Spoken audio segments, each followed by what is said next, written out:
Hello, hi, welcome to my channel. My name is Reese and I talk about books. Today I am specifically talking about book covers and answering the question whether or not the expectation that I had of a book based on its cover was met by my reading experience. I'll also be giving a kind of a little overview of each book that I'm talking about, so stick around. We have 6 books that I've picked to look at their covers, talk about, and not critique, because these are all covers that I enjoy.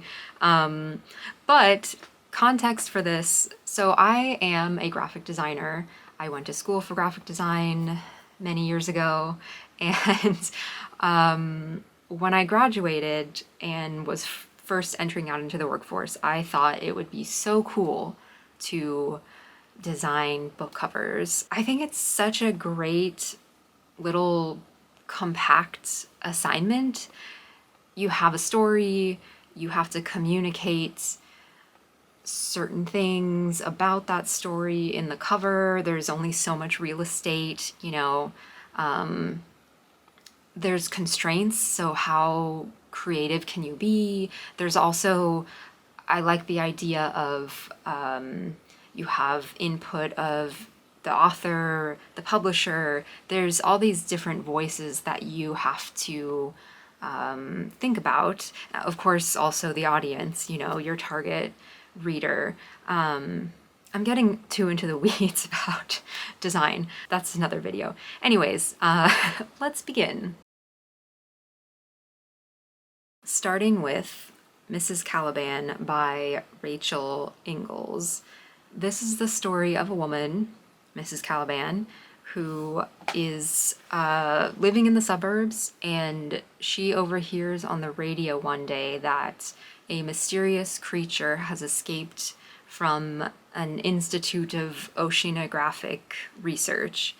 This strange monster creature, we will soon find out, is an amphibious frog-like man. Themes in this book are grief, alienation, gender roles.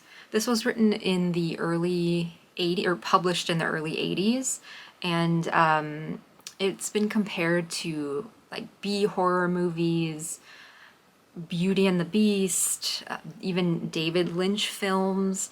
It reminded me, when I read it, of The Shape of Water, the Guillermo del Toro film.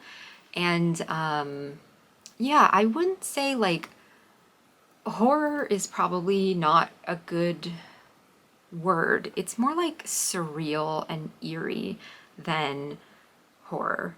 So my expectation of this book, like the cover, it's a very close-up of this frog-like man's face, and its eyes are staring directly into you. I mean, it's minimal, but it's really like his whole face. And so my expectation is like you will feel observed, or there will be like this sense of observation, and it'll kind of feel like uncomfortable. And yeah, I would say the experience of the book matches that. I mean, there's definitely like a minimal, quiet, calm like feeling to the cover too. Like when you hear horror, I at least think of like, like activated things, but this is like very even keel. The writing is that way too. It's like very steady. There's a theme you will see that I tend to lean more towards minimal covers, but I would say that actually the minimalness of this cover does fit the writing style, and like I think it's really effective in that way. I bought this book because it was faced out on a shelf, and it really just kind of, it captures your attention. It's like one of those paintings that the eyes follow you no matter which direction you go. There was like a weird, eerie sense, and so I picked it up, I read the back, and I was hooked. Next is The Wall by Marlen Haushofer. Great cover, very minimal, as you can see. This is the story of a woman who is in the Austrian Alps with a group of friends in, I think it's in like the 60s, maybe early 70s. And she is on this hunting trip, and she wakes up one morning and she's totally isolated, disconnected from the rest of the world by an invisible wall. All the people are gone around her. It is just her and the animals and the land and the space that she has behind this wall. It's a story about isolation, survival, the nature of reality, and humanity and nature coming together. I was drawn to the stark bifurcation of the cover, that kind of literal depiction of the wall. It's really eye-catching, the white and the blue. It's emphasizing the difference between inside of the wall and outside of the wall. But it's also, I say minimal, it's also like a quiet cover. There's not like some crazy thing happening on either side of the cover. And I think that's really effective because it is like the book itself. And you might think like survival tale and think like chaotic and all of that, but no, it's very quiet and contemplative. And I think that's what is successful about this cover and its minimalness, because it is reflective of that quiet and contemplative nature. I also really like the illustration style of this.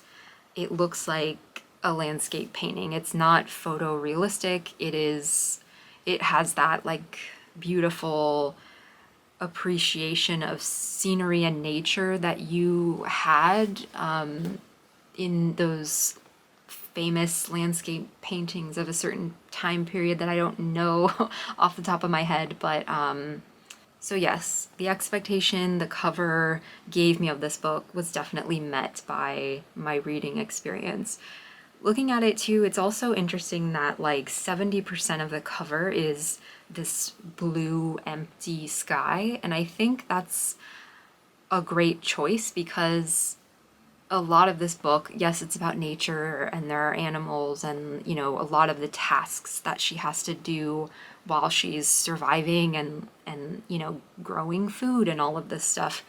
But that blue sky, the emptiness, really reflects that like isolation and just like loneliness there. So yeah, I think this cover is beautiful. And we're following that up with In the Distance by Hernan Diaz. This is the story of Hakan, a Swedish immigrant who is in San Francisco. I think it's like probably around the late 18, mid 1800s. He is in San Francisco and he is looking for his brother. So what happens in the novel is he crosses the United States, not westward at first, but eastward. And yeah, this is technically historical fiction, a Western. It's like a journey story. We're introduced to Hakan first as sort of this like mythic person, and then we learn what has transpired throughout his life, this whole story of him going across the United States. Themes in this book: isolation, identity, the transformative power of the wilderness, the immigrant experience. I read a lot of sad books, but this one was particularly sad. So what does this cover say to me? First of all, I love the white frame. Love a white frame. There is a sweeping landscape in this, and it's a photograph, and it is also the image is inversed at the bottom. It's like reflective, like if you look in a mirror or a lake and you see the reflection. So yeah, this feels like sweeping, desolate. It definitely reflects the landscape that we see throughout a lot of this story. But I love the mirroring because there is a lot of like back and forth, which you will see in this novel, like in terms of the distance that he travels and the reflection of this story and the way it's told. And yeah, it just like there's nobody on this cover. It's very stark. I also really enjoy that it's a photograph because while the story is historical fiction and a Western, like it feels really modern. And so I think the choice to make this a photograph was a successful one. Looking at this cover, I felt like, okay, it's gonna be quiet. It's gonna feel like expansive. You're gonna feel like a small little person narration in this like giant landscape. And that's, yeah, you feel that way when you read the story of Hakan. What else do I want to say? If I had to sum up the cover of this, I would say sweeping and reflective, quite literally, and that is this book to a T. Can't think of a better way to describe it. If you haven't read this, you should. The next book and cover is It Lasts Forever and Then It's Over by Anne de Marcken. And this is a Fitzcarraldo edition of this book. That's why it has this blue cover.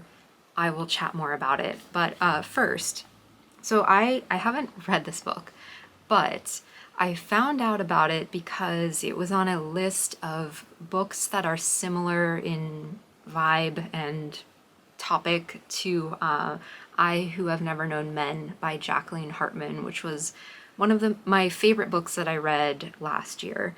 And so I thought I should check this one out. Because I haven't read it yet, I'm going to read a little bit from the back cover. It says, "The heroine of this spare and haunting It Lasts Forever and Then It's Over is voraciously alive in the afterlife.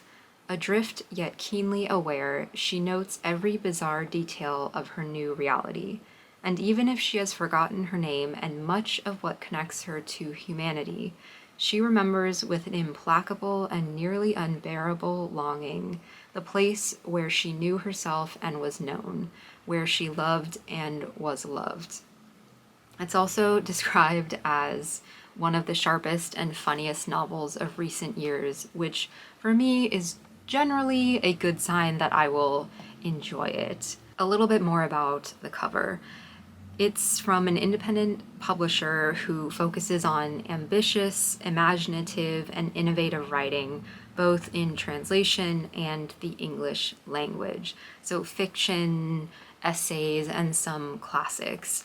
And the fiction works are released in this blue minimal cover, and then the nonfiction works are in this white, same design, just in white instead of the blue. So yeah, these are super minimal. It doesn't talk about what's going on in the book. It really doesn't like communicate anything from that perspective. But I will say, like, the experience of holding this book, it is so like tactile and it's such high quality. The paper is like this kind of like toothy paper. It's probably hard to see, but the logo of the Fitzcarraldo editions is embossed on here. The quality of how they are made and how they feel, and also, you know, how beautiful and minimal they look, but that reflects the quality of the writing inside. And I know this because I know a lot of the books that have been published as Fitzcarraldo editions have won Booker or are nominees for prizes.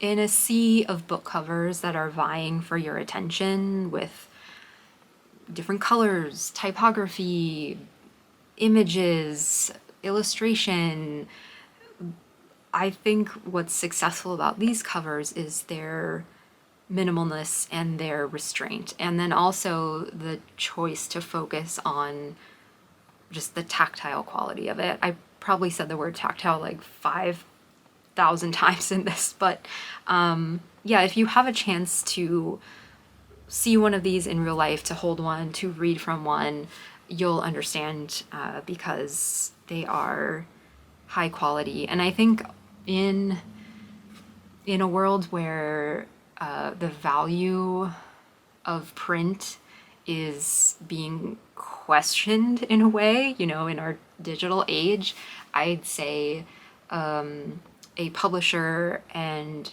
a book, a collection of books that emphasizes the physical nature of a book is something really great, and I appreciate it.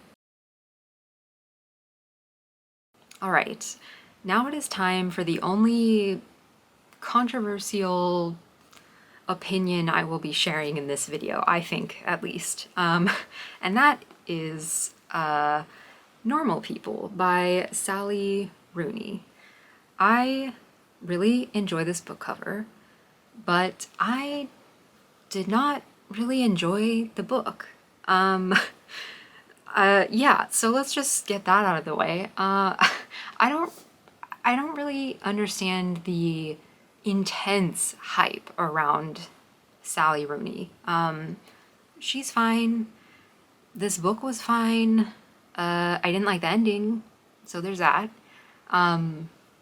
Yeah, I just think this was so hyped up to me with like the miniseries, which I didn't watch but I heard was good, and like everybody talking about how good she is and how this book was like, oh, and like it was fine. It was like okay. If you don't know the story, it is about two people and their friendship, their relationship throughout the years from like high school through and beyond college. Themes of love, class, power dynamics, identity, things like that.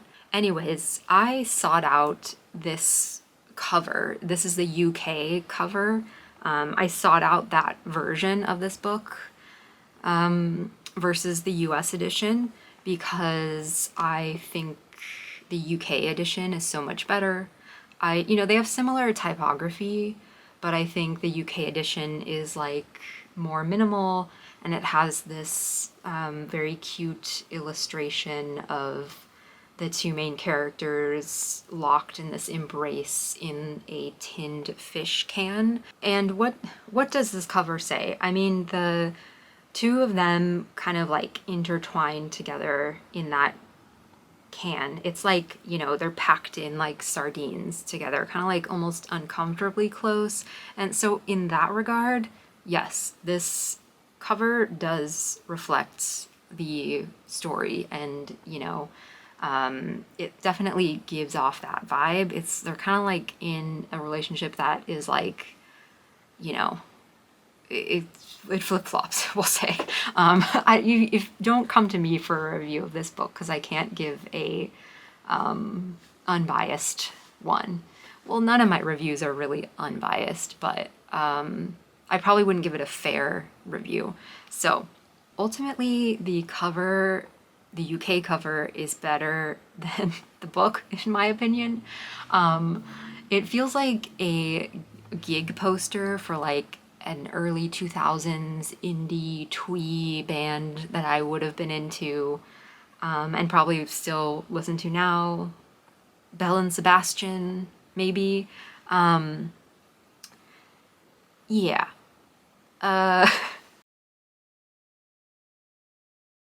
Last book and cover that we are talking about today is The Employees by Olga Ravn.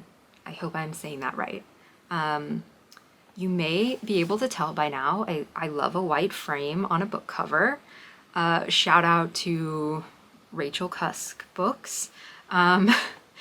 This is truly a weird book, but weird in the best way. It's described as a workplace novel of the 22nd century, and I should probably make a video about work culture novels because I'm always talking about them, I guess. The book is told in a series of staff reports and memos from a crew of a deep space ship, humans and humanoid crew. And then, yeah, they talk about these strange objects that they take on board from a newly discovered planet. It's about humanity, but it's also, as I said, it's like a critique of work and productivity culture. And so the image that's on here of like the water cooler with this like sludge coming out of it is like truly reflective of like what this novel's probably trying to say, although that image specifically is not in the book. What else is interesting about this cover though? The framing here looks like the like matte framing of a photograph like you might see at a gallery hanging somewhere. And for me, that really emphasizes the reading experience because it does feel like an art piece because it's written in like the memos and the reports, not like a traditional chapter style. It feels like a little more experimental. I also learned that the book kind of started out when an artist contacted the author and asked her to write something in a program for her exhibition, a sculptural exhibition. And so you can kind of see the like pieces from that exhibition are like intertwined as like these kind of like weird objects. It's not about an art exhibition at all, but you can really see like the through line of that. I read an interesting article about it. I'll link it if you've read this book and you want to know more about that. I'd say actually the book is almost weirder than the cover, but you can see on the front there's like the S of the word employees is kind of like shifting downwards, and then on the back this kind of like typography, I hope you can see that, the typography is kind of like moving around and there's these letters that are like drifting. And so if at a first glance the cover feels like almost more restrained than like the weirdness of this book, I would say the typography, the way the type is moving, it adds to that weirdness and it makes it accurately reflective of what's going on in the story. And yeah, I haven't seen a lot of books out there that play with typography or, how the type is set in that way. And I should look out for that more because the back cover is also a way to communicate something about this story, and not just like the actual words and what they're saying, but the way that they're designed and treated. And yeah, I think that's actually a good note to end this video on. Design is important. Design helps you communicate a lot of different things. You can do it in a lot of different ways. I will also admit that minimal book covers are not the only type of book cover out there that's effective. If you have a favorite book cover, one that impacted your reading experience, I would love to know what that is. I would love for you to leave me a comment, and I will see you in the next video. Thanks for watching. Bye.